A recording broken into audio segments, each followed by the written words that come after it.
Good morning. So I have a quotation to read you. I don't care about whose DNA has recombined with whose. When everything goes to hell, the people who stand by you without flinching, they are your family. And that's a quote from Jim Butcher. I forget which one of the Dresden Files books it is. If you haven't read the Dresden Files, I highly, highly, highly recommend them. Definitely the better Magical Harry. But being that this is Thinking Man's Thursday, that's going to be the topic of our meditation today.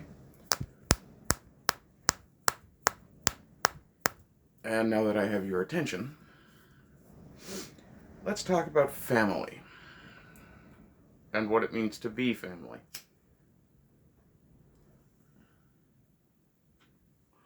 One of the reasons that we tend to take our family for granted is because they've always been there.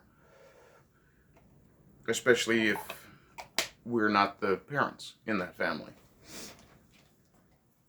And in some cases, what happens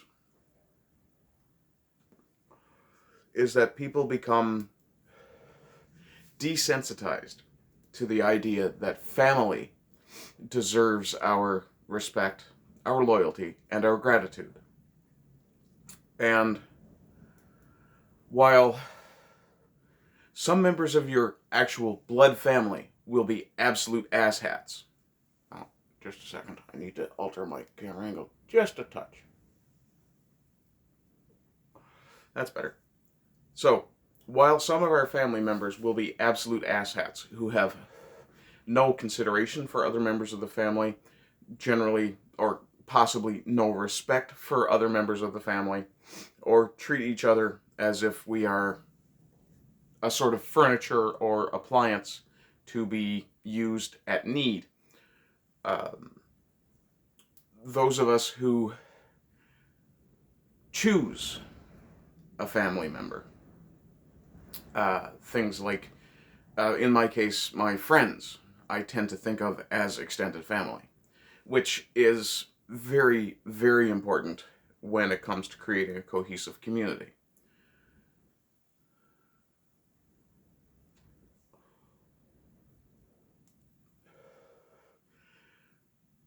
When you are a part of a family, it comes with certain duties, obligations, and privileges.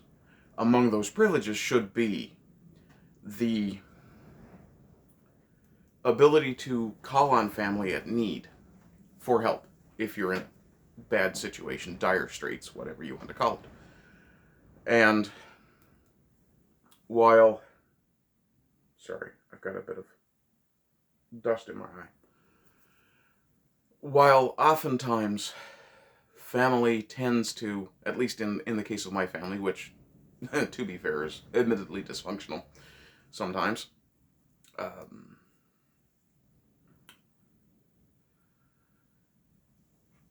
when it comes to the way you should behave towards your family, many people, and the old expression, you tend to hurt the ones you love the most, or those you love tend to be the ones who can hurt you the most. It's also not uncommon to hear the expression, your family. I love you, but I don't have to like you.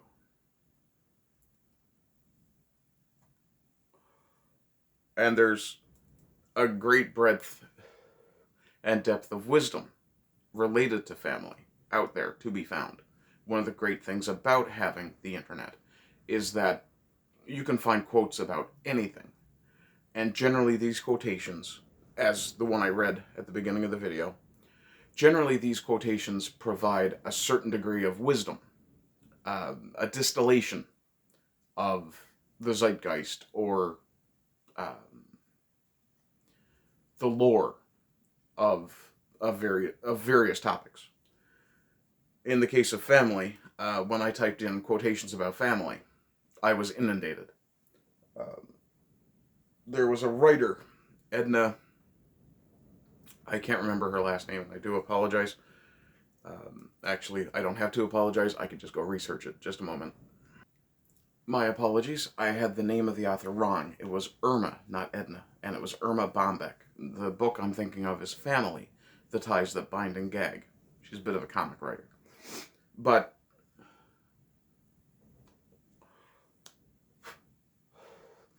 that title alone tells you quite a bit about her attitude towards family, which is not an attitude I don't completely share. Family is one of those very difficult things to deal with, because on one hand, we do feel a sense of familial obligation, but on the other hand, when we have a family member who refuses to show gratitude, or is incapable of showing gratitude, or even consideration for others in the family in some cases, and we all have those family members who only call you when they need something, and generally don't really show a lot of appreciation for it.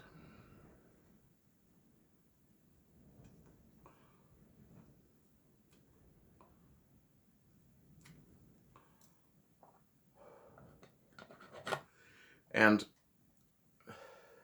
in my own case, over the years I've learned that some family members simply don't have that same sort of sense of familial duty, of bonding.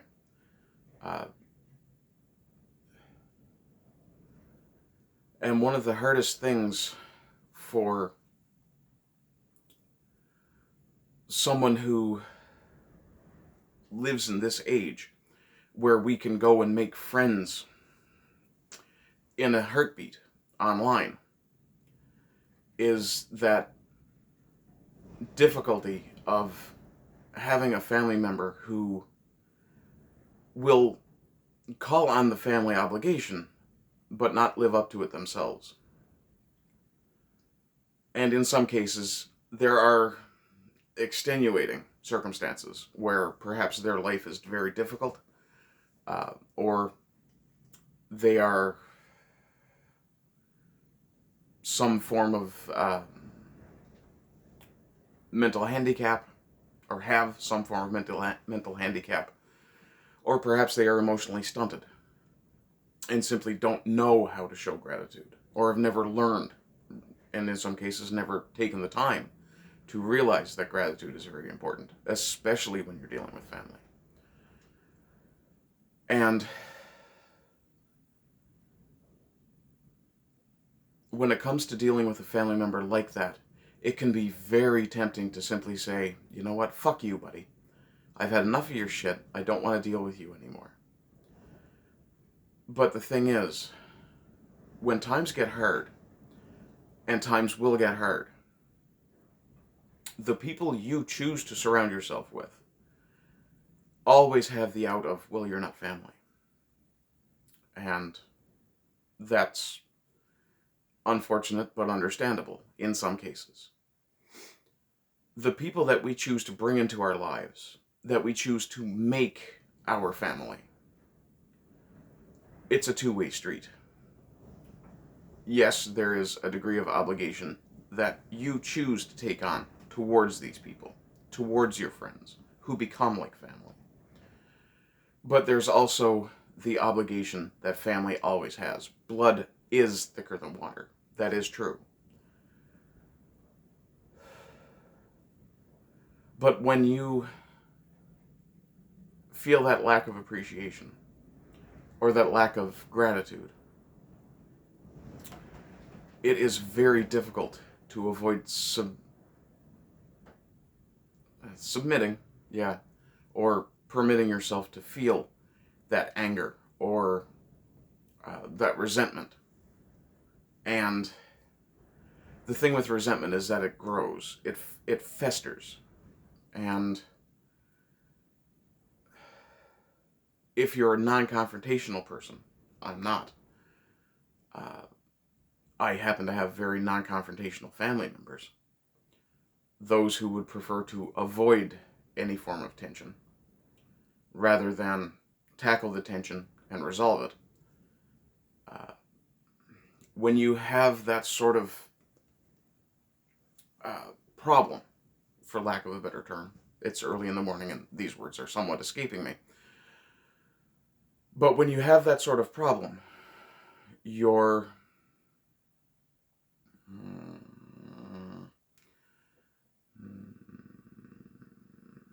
you run into a sort of quandary. Do you continue to do things for your family members who don't appreciate them? Or do you cut them loose? Now, quite often in this day and age, it's not unusual to see people cut each other loose. And part of that comes from societal conditioning. Part of it is, and I tend to mean unintentional societal conditioning. Sorry, had to change my seat. But another significant portion of it can come from the fact that the idea of going along to get along, or trying to get along at all costs, can be part of the issue as to why these tensions don't get resolved. In some families, you will have people who try their best to go along and get along with ungrateful family members for the sake of other family members, or to maintain contact with other family members. And in some cases, it is, or it seems to be, something that is not worthwhile. And I do apologize, this is a little bit rambly. Speaking of which, if you would kindly like, share, subscribe, and comment. Also, if you would be so kind, and I do apologize for slipping into Shillmeister mode, but I am attempting to get my Rumble channel to 100 subs as quickly as possible so that I can begin live streaming there. And do so because I believe Rumble is a platform that offers me far greater freedom of expression than YouTube does. Yes, I understand. I'm on YouTube complaining about YouTube. Gee, I'm such a group thinker, for better, for lack of a better term. But at the very bottom level, at the very basis, when it comes to family, we share far more in common with them. And it can be a real eye-opening experience to have that introspective moment where you realize, crap, I do things like my father did, or my mother does this and I share this trait, or my brother is like this and I share this trait, or an uncle or an aunt, cousin, any number of family members. But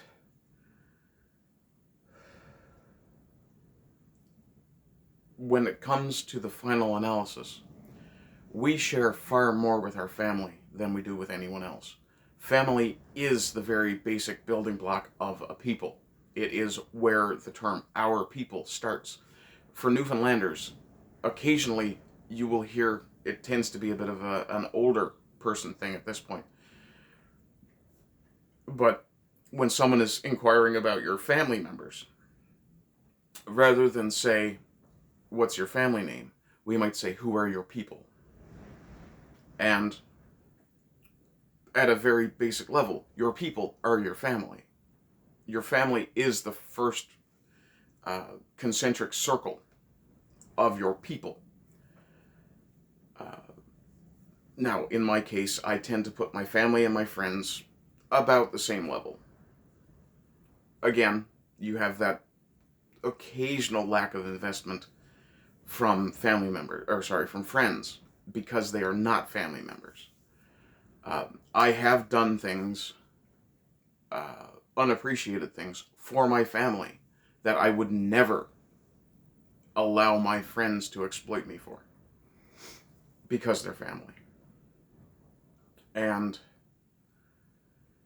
if I were to cut my family loose, it would be a loss of an element of my identity. And I think part of the issue I have with modern society, especially with the divorce rate and things of that nature, is that you are taking on the obligation of family by marrying someone.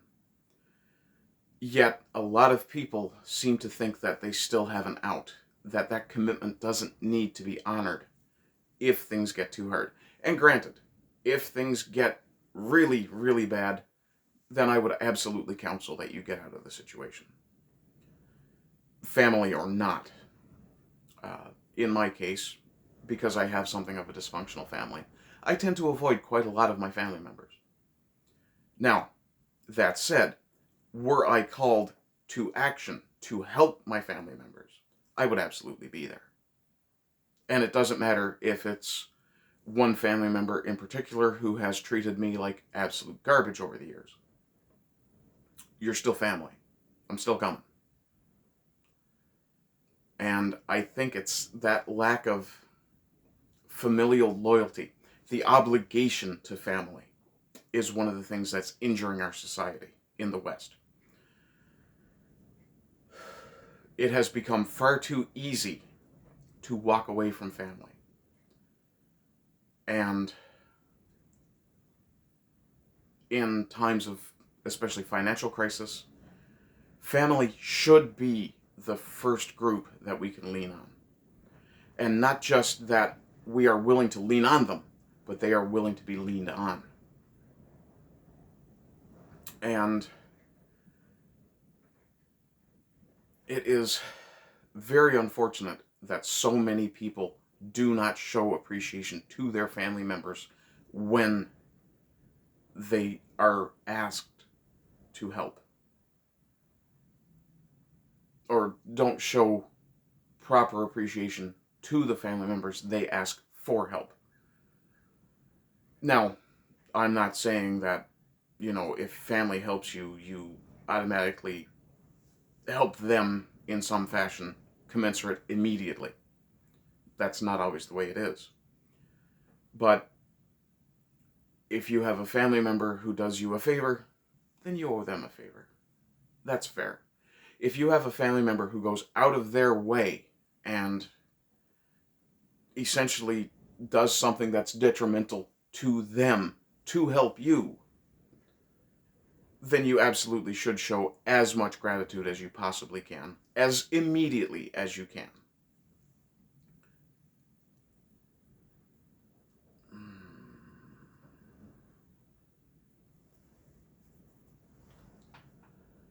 Yeah, I do realize this was a bit rambly and disjointed. Trying to think of a final thought to wrap this up with.